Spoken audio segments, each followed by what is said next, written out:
आणि मुद्दा महाराष्ट्रामध्ये सुरुवातीला एक मोठी बातमी आहे। राज्यातील सत्ता संघर्षावरती सुप्रीम कोर्टात सुनावणी सुरू झाली आहे। ठाकरे गटाकडून अभिषेक मनु सिंघवींनी कोर्टामध्ये युक्तिवाद केला। राज्यपालांकडून 10व्या परिशिष्टातील सूचींचा गैरवापर करण्यात आल्याचा दावा अभिषेक मनु सिंघवी यांनी कोर्टामध्ये केलाय। राज्यपालांचा पत्रव्यवहार रद्द ठरवल्यास 27 जून पूर्वीची परिस्थिती पुन्हा लागू होईल असं देखील सिंघवींनी म्हटलंय। राज्यपालांनी सत्ता स्थापनेवेळी केलेला पत्रव्यवहार आणि त्यातील संदर्भ रद्द करण्याची मागणी अभिषेक मनु सिंघवी यांनी सर्वोच्च न्यायालयात केली आहे। तुम्ही विधानसभा अध्यक्षांना इतक्या सहज अपात्र ठरवू शकता का असा सवालही त्यांनी केला। आमदार जर अपात्र ठरले तर त्यांना पुन्हा एकदा निवडणूक लढवावी लागते।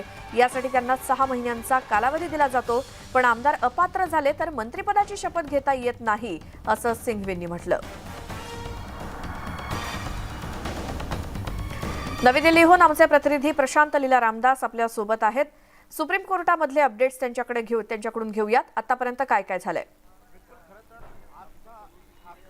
महत्त्वाचं म्हणजे सुप्रीम कोर्टामध्ये सुनावणी सुरू झालेली आहे। साधारणतः 11:15 सुनावणी सुरू झाली। यामध्ये जर महत्त्वाचं बघितलं तर राज्यपालांच्या भूमिकेवरती थेट प्रश्नचिन्ह डॉक्टर अभिषेक मनु सिंघवी यांनी उपस्थित केलेले आहेत।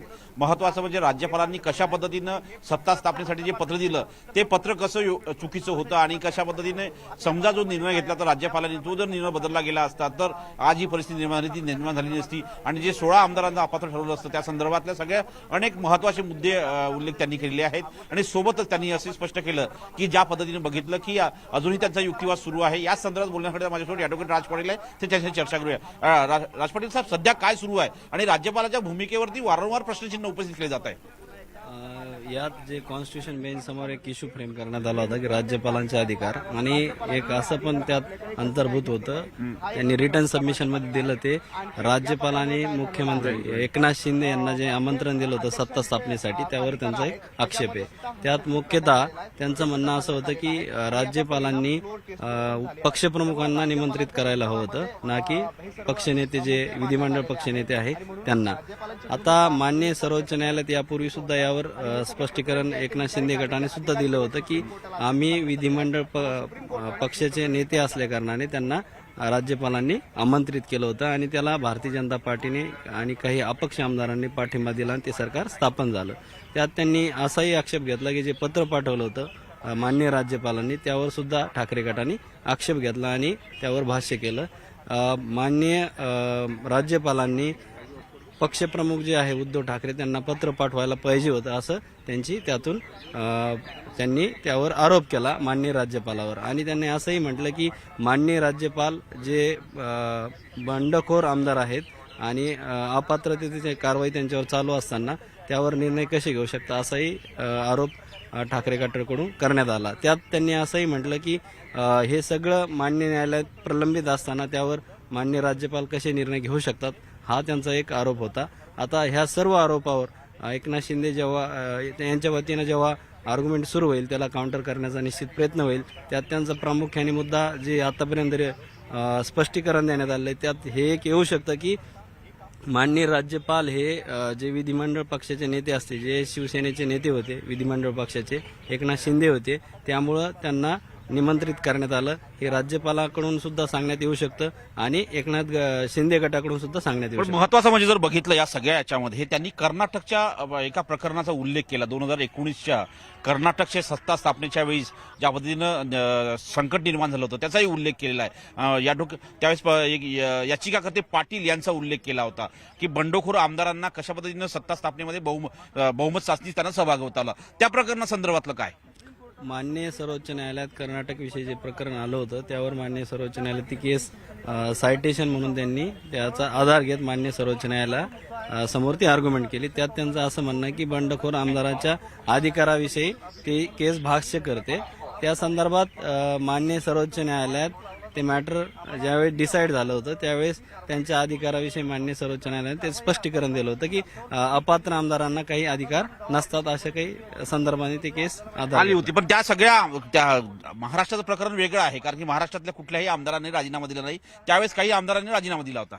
बिलकुल, कर्नाटकच्या आमदारांनी राजीनामा दिल्यानंतर कारण की ते 2/3 पार्टी फुटली नव्हती तेव्हा, म्हणून राजीनामा त्यांना द्यावा लागला होता। आता ही केस निश्चित वेगळी आहे, पण कोणती एखादा गट आपली भूमिका स्ट्रॉंग मांडण्यासाठी काही केसेसचा सायटेशन म्हणून उपयोग करतो, यात काही गैर नाही.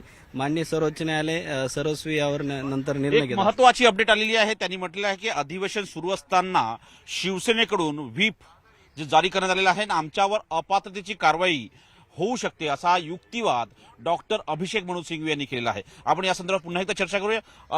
गेल्या सुनावणीच्या वेळेस कोर्टामध्ये आश्वासन देण्यात आलं होतं की जे ठाकरे गटाचे आमदार आहे त्यांच्यावर कुठलीही कारवाई अपात्रतेची होणार नाही. पण आता ही भीती का त्यांनी डॉक्टर अभिषेक मनू सिंघवी यांनी व्यक्त केली की जो व्हीप जारी करण्यात आलेला आहे 55 आमदारांच्या संदर्भात, त्या संदर्भातली भीती त्यांनी युक्तिवादाच्या दरम्यान व्यक्त केलेली आहे.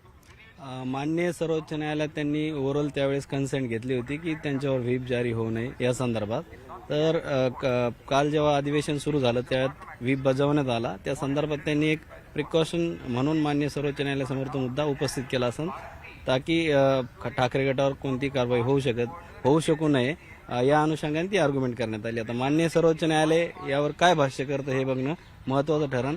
अजून कोर्टाने त्यावर कोणताही रिप्लाय किंवा भाष्य केलेलं किंवा निरीक्षण ऑब्झर्वेशन त्यांनी अजून पुन्हा एकदा 10व्या अनुसूचीच्या संदर्भातलं देखील एक वक्तव्य त्यांनी केलेलं आहे की त्यांनी म्हटलंय की 10व्या अनुसूचीतील अधिकारांचा गैरवापर करण्यात आलेला आहे आणि या संपूर्ण महाराष्ट्राच्या सत्ता प्रकरणामध्ये 10वी अनुसूची अत्यंत महत्वाची असताना त्याचं जे विश्लेषण करण्यात येत आहे ते विश्लेषण चुकीच्या पद्धतीने केलं जात आहे असाही त्यांनी दावा केलेला आहे. ती 10वी अनुसूची ही पक्षांतर्गत बंदी कायद्यासंदर्भात भाष्य करते. त्यात जेव्हा 2/3 गट बाहेर पडतो तो एखाद्या पक्षात विलीन होत असतो, पण ह्या केसमध्ये तसं न होता ही अपवाद आहे त्या 10व्या अनुसूचीला. आणि ठाकरे गटाने यावर त्याच मुद्द्यावर भर दिलेला आहे की 10व्या अनुसूचीचं यांनी उल्लंघन केलं. पण या उलट एकनाथ शिंदे गटाकडून हे सांगण्यात आलेलं आहे नेहमी की आम्ही कोणताही 10व्या अनुसूचीचा भंग केला नसल्या कारणाने आमच्यावरती लागू होत नाही आणि आम्ही कोणतंही बेकायदेशीर वर्तन केलं नाही असं एकनाथ शिंदे गटाने नेहमी सांगितलं. पण आता हे बघणं महत्त्वाचं ठरणार आहे की या केसच्या संदर्भात एक वेगळी गोष्ट आहे की त्यांनी पार्टी सोडली नसून त्यावेळेस त्यांनी सांगितलं होतं की एकनाथ शिंदे गटाकडून की आम्ही नेतृत्व बदल केलेला आहे. आता नेतृत्व बदलावर माननीय सर्वोच्च न्यायालय काय निर्णय घेतं हे बघणं महत्वाचं आहे, कारण की आजपर्यंत अशी घटना घडली नव्हती इतिहासात सुद्धा की 1986ला 10वी अनुसूची मान्य घटनेत आली होती. त्यानंतर अशी घटना घडली नव्हती की कोणत्याही पार्टीत मर्ज न होता एक सेपरेट ग्रुप राहिला आणि त्यांनी नेतृत्व चेंज केलं. नाही, पण महत्वाचं म्हणजे जर बघितलं या सगळ्या सुनावणीच्या दरम्यान ज्या पद्धतीनं युक्तिवाद केला जातोय की जे काही झालं ते सर्व बेकायदेशीर होतं, त्यासाठी दाखले देखील दिले जाते, तर हा युक्तिवाद कितपत टिकण्याची शक्यता आहे? हे युक्तिवाद करण्याचा प्रत्येकाचा अधिकार आहे. आता ठाकरे गटाकडून जे त्यांच्या जमेच्या बाजू आहे ते माननीय सर्वोच्च न्यायालयात ते आणत असतात. आता यालाच काउंटर करण्याचा प्रयत्न सुद्धा एकनाथ शिंदे गट करेलच. आता या दोन गोष्टी महत्वाच्या, एक राज्यपालांच्या अधिकारासंदर्भात काउंटर निश्चित प्रकारे लगेच एकनाथ शिंदे गटाकडून होऊ शकतं. त्याचबरोबर त्यांना निमंत्रण कसं दिलं त्यावर सुद्धा काउंटर होईल आणि 10व्या अनुसूचीचा भंग कसा केला नाही असं एकनाथ शिंदे गट नेहमी सांगताना आपल्याला दिसतो. आताही त्यावर काउंटर होण्याची शक्यता आहे. पण 10व्या अनुसूचीचा भंग केला किंवा नाही हे ठरवण्याचा अधिकार मात्र न्यायालयच घेऊ शकतं, कारण की येणाऱ्या काळात ह्यावर लँडमार्क जजमेंट होईल ह्या केसच्या संदर्भाने की जेव्हा आपण गट बदलतो आणि कोणत्याही पक्षात मर्ज न होता ते पार्टीतच राहतात, फक्त एखाद्या नेतृत्वात म्हणजे नेतृत्व बदलून त्यांनी नवीन सरकार स्थापन केलं, त्या संदर्भात माननीय न्यायालय यावर अधिक स्पष्टीकरण मात्र ह्या केसच्या निमित्तानं देणार आहे. पुन्हा एकदा नवाब रेबियाचा उल्लेख युक्तिवादादरम्यान डॉक्टर अभिषेक मनू सिंघवी यांनी केलेला आहे. कपिल सिब्बलच्याही युक्तिवादात हाच उल्लेख होता की नवाब रेबिया प्रकरण आणि हे प्रकरण कसं वेगळं आहे. हा वारंवार नवाब रेबियाचा उल्लेख होण्याचे उद्देश काय असेल युक्तिवादादरम्यान?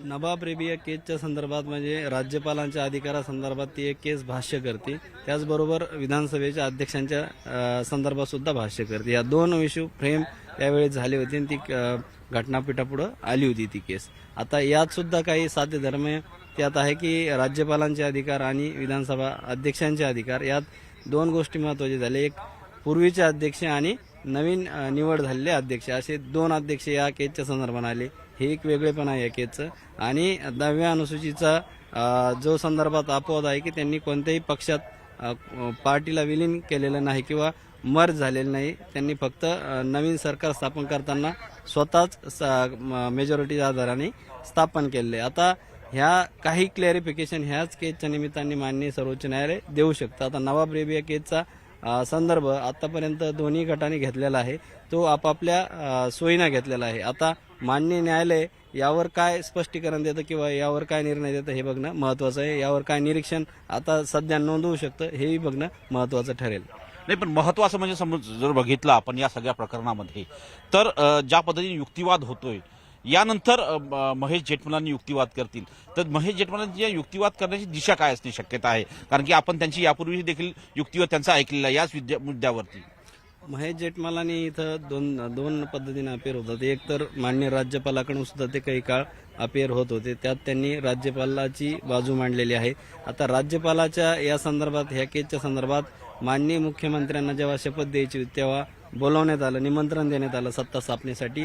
ह्या मुद्द्यावर सुद्धा ते त्यांचं स्पष्टीकरण माननीय राज्यपालांच्या वतीनं देतील आणि त्यांचा कसा घटनात्मक अधिकार आहे माननीय राज्यपालांचा यावर ते आर्ग्युमेंट करण्याचा त्यांचा बेस असेल आणि जे पूर्वी राज्यपालांवर आरोप करण्यात आलेले आहे त्याला ते काउंटर करण्याचा निश्चित प्रयत्न करेल. ही महेश जेठमलानी यांची सुद्धा आर्ग्युमेंट होऊ शकते त्यात. आणि तुषार मेहता हे जे सॉलिसिटर जनरल ऑफ इंडिया आहे भारताचे, त्यांच्याकडून सुद्धा त्यांची बाजू मांडण्यात येत होती, ते सुद्धा त्यावर आर्ग्युमेंट करण्याची दाट शक्यता आहे. नाही का, अजून एक महत्वाचा मुद्दा मांडला गेलाय. डॉक्टर अभिषेक मनु सिंघवी यांनी आपल्या युक्तिवादात एक महत्वाचा मुद्दा मांडला की कुठल्याही पक्षाला दुसऱ्या पक्षात जर तुम्हाला वेगळा गट स्थापन करून जर दुसऱ्या पक्षात गेले तरच तुम्हाला मान्यता मिळू शकते, वेगळा गट म्हणून अशी वेगळी मान्यता मिळणार नाही असा प्रकारे एक युक्तिवाद. कारण हा जो दावा केला जातोय की आमच्या या पक्षामधलाच वेगळा गट आहे, शिवसेनेमधला आमचा वेगळा गट आहे आणि त्यामुळे आम्हाला मान्यता मिळावी अशा प्रकारचे दावे केले जातात. दाव्याला खोडून काढण्याचा प्रयत्न कुठेतरी या युक्तिवादा दरम्यान होतोय का?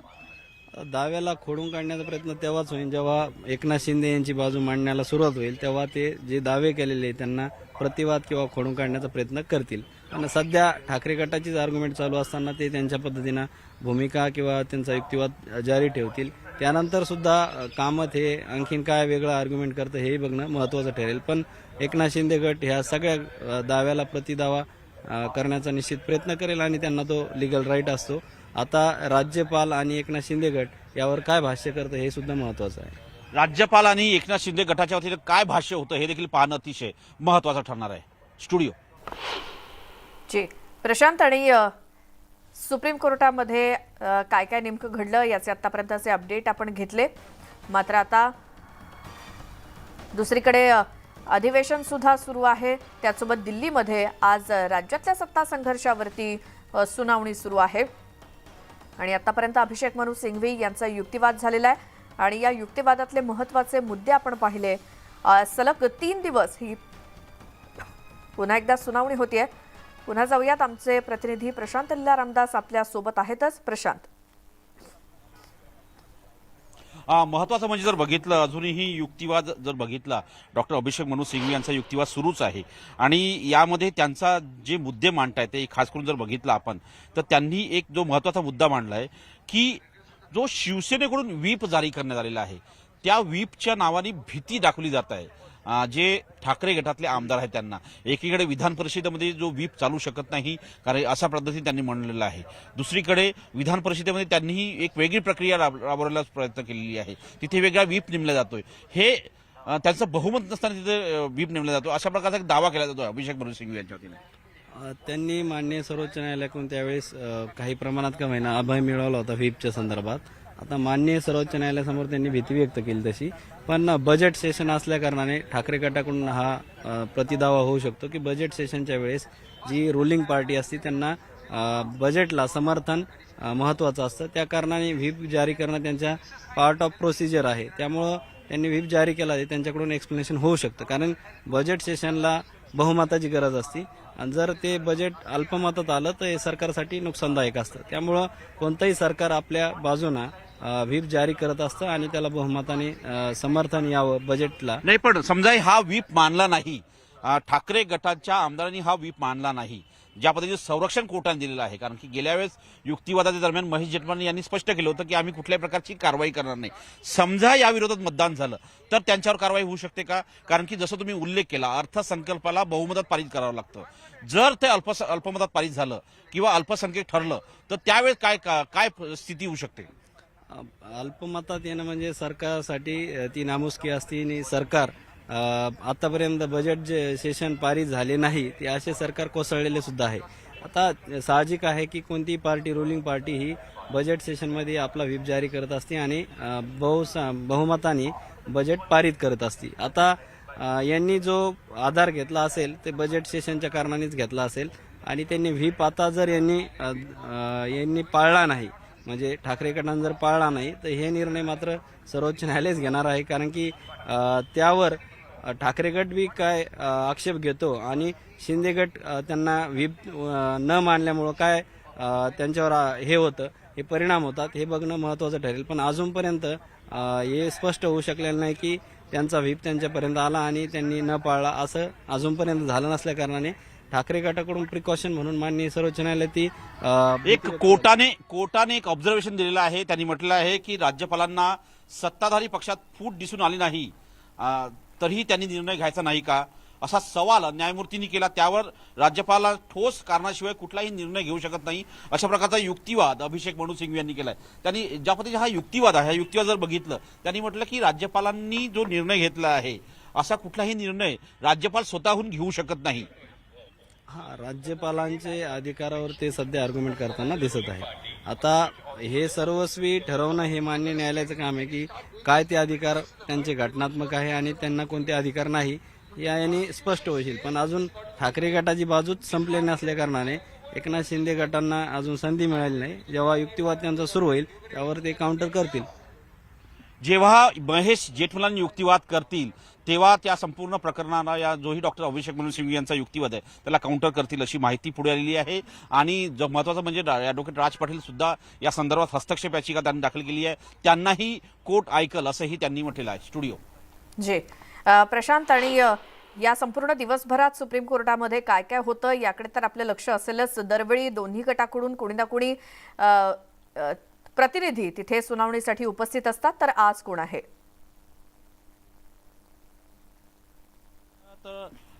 खास करून शिवसेना उद्धव ठाकरे पक्षाच्या वतीने जो पक्ष आहे ज्याला त्याकडून खासदार अनिल देसाई हे उपस्थित आहेत. तर शिवसेना एकनाथ शिंदेच्या वतीने जर बघितलं आपण तर तिथून राहुल शेवाळे हे जे लोकसभेच्या संसदीय पक्षाचे नेते आहेत ते उपस्थित आहे. हे दोनही नेते सुनावणी आटोपल्यानंतर निश्चितपणे प्रसारमाध्यमांच्या प्रतिनिधींसोबत चर्चा करतील. आम्ही विचारलेल्या प्रश्नांना ते निश्चितपणे उत्तरं देतील. पण आज दोनही प्रतिनिधी हे उपस्थित आहे आणि गेल्या सलग 3 सुनावणीपैकी 2 सुनावणीमध्ये राहुल शेवाळे उपस्थित नव्हते. पण आज ही तिसरी सुनावणी आहे ज्यावेळेस ते उपस्थित होते आणि उपस्थित आहेत. आणि सोबतच जर बघितलं यानंतर ते काय मुद्दा मांडतात हे देखील पाहणं अतिशय महत्वाचं ठरणार आहे. स्टुडिओ प्रशांत, आणि दुसरीकडे आता दुपारनंतर आणखी कोणाकोणाचे युक्तिवाद आज दिवसभरात होऊ शकतात? आज जर बघितलं आपण तर महत्वाचं म्हणजे जी माहिती मिळते डॉक्टर अभिषेक मनु सिंघवी यांचा युक्तिवाद आटोपल्यानंतर खास करून जर देवदत्त कामत जे वकील आहेत ठाकरे गटाचे वकील ते देखील आपला युक्तिवाद करू शकतात काही काळाकरता. त्यानंतर महेश जेठमलानी हे निश्चितपणे युक्तिवाद करतील आणि त्यांचा युक्तिवाद हा लांब असेल असा युक्तिवाद. आणि तो या संपूर्ण जे मुद्दे मांडले, कपिल सिब्बल असो किंवा अभिषेक मनु सिंघवी असो, जे देवदत्त कामत मुद्दे मांडतील त्या सगळ्या युक्तिवादाला खोडून काढण्याचं काम महेश जेठमलानी करतील. आणि त्यानंतर होऊ शकतं हरीश साळवे जे आहेत ते देखील लंडनवरून या संपूर्ण युक्तिवादाच्या या संपूर्ण सुनावणीत सहभागी होण्याची शक्यता व्यक्त केली जात आहे. ते देखील आपला युक्तिवाद करतील आणि कायद्याचे मुद्दे काय आहे आणि कशा पद्धतीनं कायदा हा शिंदेच्या बाजूने आहे हे देखील सांगण्याचा प्रयत्न असेल. पण तिसरा महत्वाचा म्हणजे जर महत्वाचा मुद्दा असेल जर बघितला आपण तर त्यामध्ये यानंतर मनिंदर सिंग जे आहे ते शिंदे गटाचे वकील आहे ते युक्तिवाद करण्याची शक्यता आहे. स्टुडिओ बरं प्रशांत, आणि आजचे युक्तिवाद त्याचसोबत उद्या आणि परवा अशी सलग 3 दिवस ही सुनावणी पुन्हा एकदा सुप्रीम कोर्टामध्ये येते. अपेक्षा आहे की राज्यातला हा सत्ता संघर्ष लवकरात लवकर त्याच्यावरती काहीतरी निर्णय व्हावा अशी या सत्ताधारी आणि विरोधकांना सुद्धा अपेक्षा आहेत आणि त्यासोबत राज्यातल्या नागरिकांना सुद्धा. त्यामुळे या 3 दिवसांकडून तरी काही अपेक्षा करायची की नाही? या 3 दिवसाकडून कुठलीही अपेक्षा करू नये अशा प्रकारची चर्चा सध्या सुप्रीम कोर्टाच्या संपूर्ण परिसरात आहे. ज्या पद्धतीनं या संदर्भात जर बघितलं आपण तर आपण या संदर्भात सकाळी ॲडव्होकेट राज पाटील जे या संपूर्ण प्रकरणामध्ये लक्ष ठेवून आहे आणि सलग सगळ्या मुद्द्यांवरती ते विश्लेषण करत आहे, त्यांच्याशी जेव्हा आम्ही चर्चा केली होती तेव्हा त्यांनी म्हटलं होतं की या प्रकरणामध्ये सुनावणी या आठवड्यात पूर्ण होईल की नाही हे सांगणं या घडीला कठीण आहे, कारण की अजूनही युक्तिवाद जो सुरू आहे तो ठाकरे गटाच्या वतीनंच सुरू आहे. आगामी 2 दिवस आहे, या 2 दिवसामध्ये त्या इतर शिंदे गटाच्या वकिलांनाही युक्तिवाद करायचा आहे. त्यानंतर ज्या लोकांनी हस्तक्षेप याचिका दाखल केली आहे, साधारणतः या प्रकरणामध्ये बऱ्याच हस्तक्षेप याचिका दाखल केल्या, त्यापैकी एक हस्तक्षेप याचिका ॲडव्होकेट राज पाटील यांची देखील आहे. त्यामुळे त्यांनाही ऐकलं जाईल आणि त्यानंतर कुठेतरी आदेश रिझर्व्ह केला जाईल अशी शक्यता व्यक्त केली जाते आणि त्यानंतर निर्णय येण्याची शक्यता. समजा या आठवड्यात निर्णय जायचा असेल तर त्यांना संपूर्ण ही सुनावणी पूर्ण करावं लागेल, पण या घडीला ही सुनावणी पूर्ण होईल अशी कुठलीही तीळ मात्र शक्यता नाही आहे. त्यानंतर कोर्टाला होळीची सुट्टी लागेल आणि साधारणतः 13 तारखेनंतर पुन्हा एकदा कोर्ट या संदर्भात काय करतं किंवा काय आदेश रिझर्व्ह करत असेल तर त्या संदर्भात तारीख देऊन निश्चितपणे निर्णय जाहीर करील, पण या आठवड्यामध्ये निर्णय येईल अशी तीळ मात्र शंका नाही असंही त्यांनी स्पष्ट केलेलं आहे. बरं, हस्तक्षेप याचिका नेमक्या कोणाच्या आणि काय काय आहेत? एक तर बघितलं आपण या संदर्भात पुन्हा आपण एक ॲडव्होकेट राज पाटील यांना विचारूया, पण महत्वाचं म्हणजे जर बघितलं यामध्ये 3 ते 4 प्रमुख हस्तक्षेप याचिका आहे आणि यामध्ये एक प्रमुख याचिका जी आहे हस्तक्षेप याचिका ती राज पाटलांचीच आहे. आपण थेट त्यांच्याशी चर्चा करूया, पण महत्वाचं म्हणजे जर बघितलं या सगळ्या याच्यामध्ये 3 मुद्दे अतिशय महत्वाचे आहे की या संपूर्णमध्ये राज्यपालाची काय भूमिका होती, सोबतच बहुमताची चाचणी करताना काय निर्णय घेण्यात आला होता आणि हस्तक्षेप याचिकेचे जे मुद्दे आहेत ते त्यांच्यावर विचारूया. तुम्ही जे हस्तक्षेप याचिका दाखल केलेली आहे त्यात तुमचे काय मुद्दे आहेत? आमचा जो मुद्दा आहे तो 12 जे MLC होते म्हणजे विधान परिषद सदस्याविषयी होते, त्याला हायकोर्टमध्ये आम्ही अपोज केलं होतं. जे महाविकास आघाडीने म्हणजे सल्ल्यानुसार ते राज्यपालांना देण्यात आलं, त्याला आमचं हे होतं की ते नियुक्त करू नये. या संदर्भात हायकोर्टमध्ये आमचे त्यावेळेस पिटिशनर गेले होते. त्यानंतर आम्ही सर्वोच्च न्यायालयात आलो आणि ते ज्यावेळेस एक घटनापीठ सुद्धा नव्हतं त्यावेळेस आम्ही या मॅटरमध्ये आहे दाखल केला होता. यावर आमचा आक्षेप होता जे महाविकास आघाडीने 12 विधान परिषद सदस्यासाठी रिकमेंडेशन दिलं होतं त्यावर. आणि त्यानंतर ते माननीय घटनापीठ स्थापन झालं आणि ते आता सध्या एका ठाकरे गटाचे आर्ग्युमेंट चालू आहे. आता त्यानंतर एकनाथ शिंदे गटाची होईल, त्यानंतर जे इंटरव्हेनर आहे म्हणजे हस्तक्षेप याचिका करते आहे त्यांना संधी देण्यात आहे 1 by 1. म्हणजे यात 4-5 माझ्या माहितीप्रमाणे 4-5 आहे, पण त्यापेक्षा जास्तही असू शकते आहे. त्यावर आर्ग्युमेंट होईल पूर्ण. ही त्याची काही यादी आहे की किती हस्तक्षेप याचिका सदस्य तुम्ही म्हटलं तुमची एक याचिका आहे, याशिवाय इतरही काही महत्वाच्या याचिका असतील असे?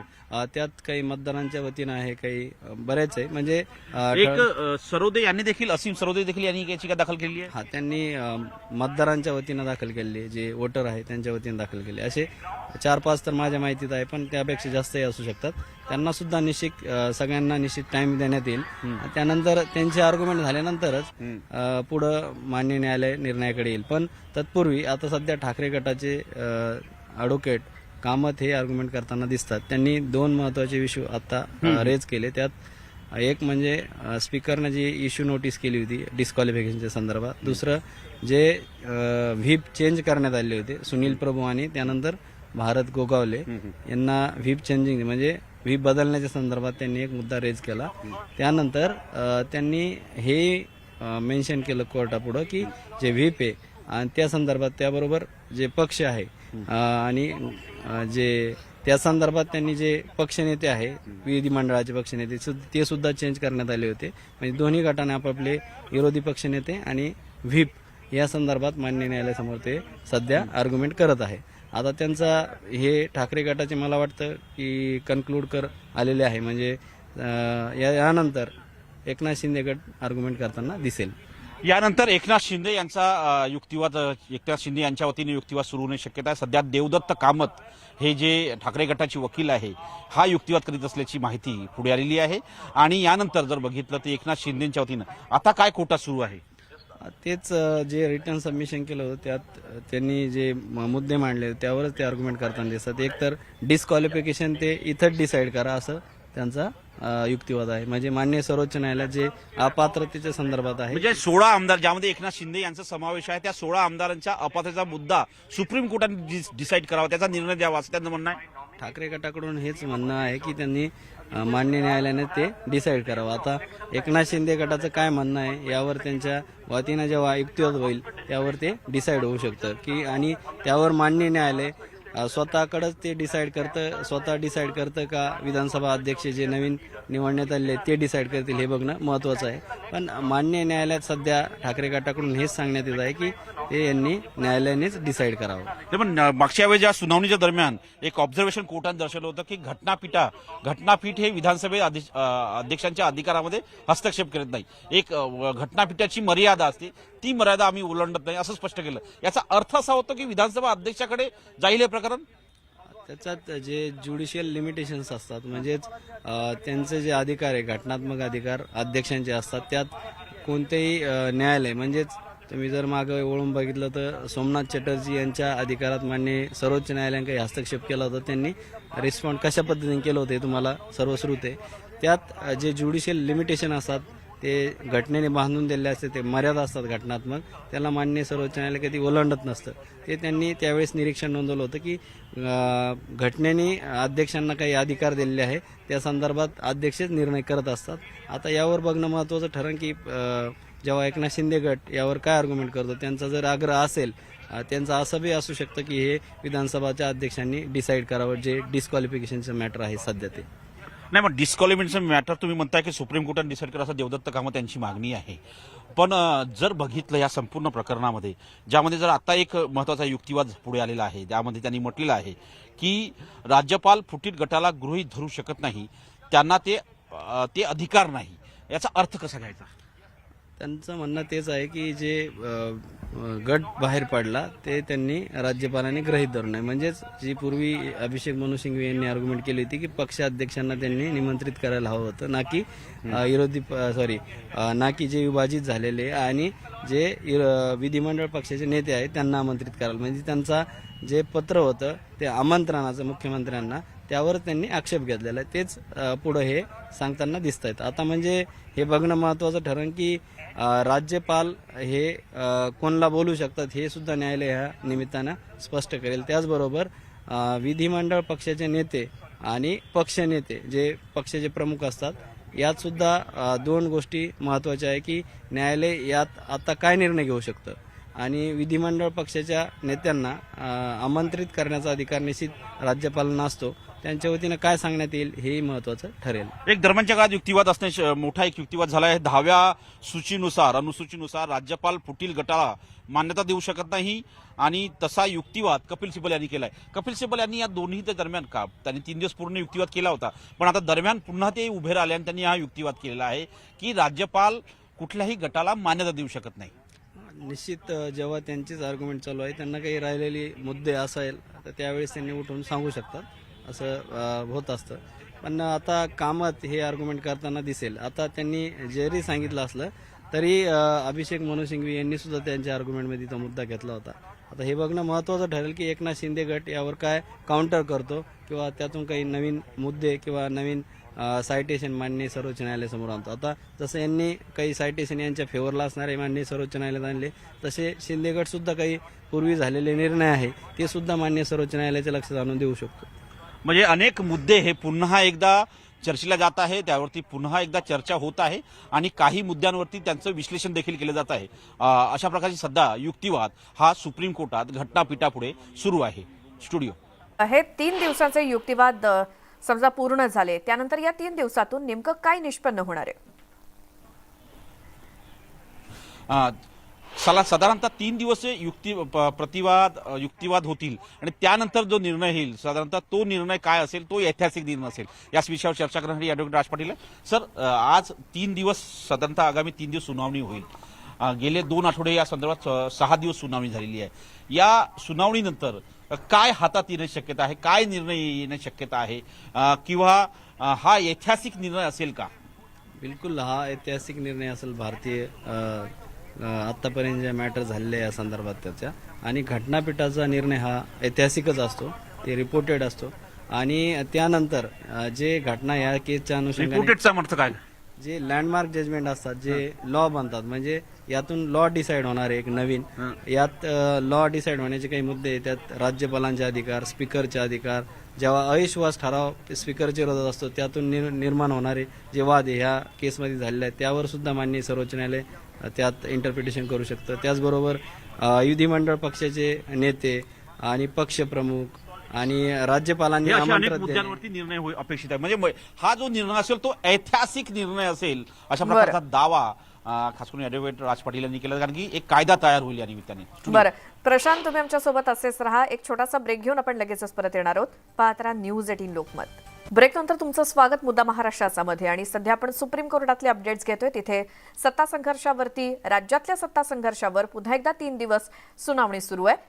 राज्यपालांनी राजकीय हेतूनं निर्णय घेतले असा युक्तिवाद वकिलांकडून केला जातोय. पक्षातल्या फुटीला मान्यता दिली गेली आणि राज्यपालांविरोधात अनादर नोटीस काढावी अशी मागणी वकिलांनी युक्तिवादादरम्यान केलेली आहे.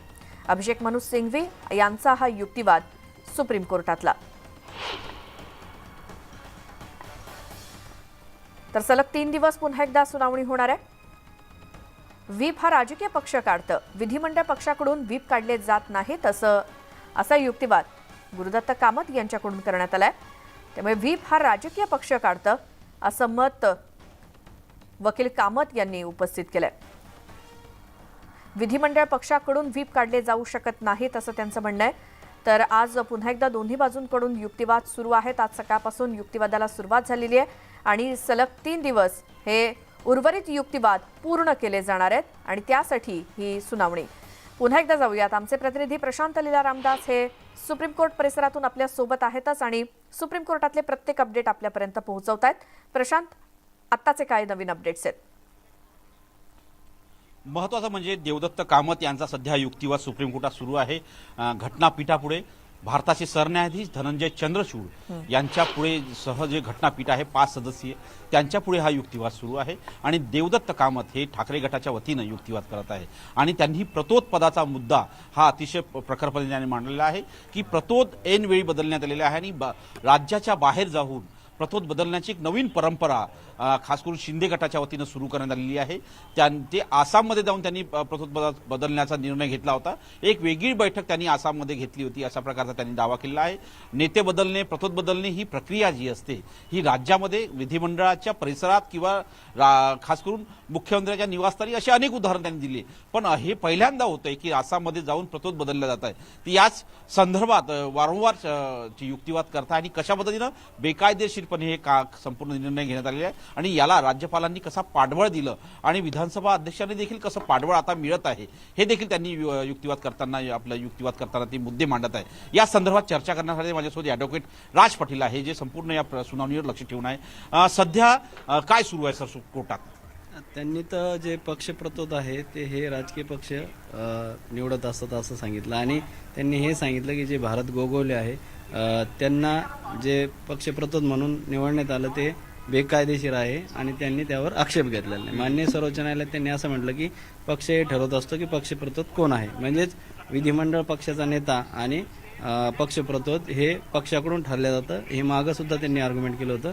त्यातलं पक्षप्रतोद हे सेपरेट त्यांनी आर्ग्युमेंट करताना हे सांगितलं की जे सुनील प्रभू आहे ते त्यावेळेस शिवसेना ही उद्धव ठाकरे यांच्या अध्यक्षतेखाली होती. त्यांनी तो निर्णय घेतला होता की सुनील प्रभू हेच पक्षप्रतोद असतील आणि त्यांना बदलाचा अधिकार. दावा केला आहे की प्रतोदपदी भरत गोगावणेची नियुक्ती करण्यात आली आहे.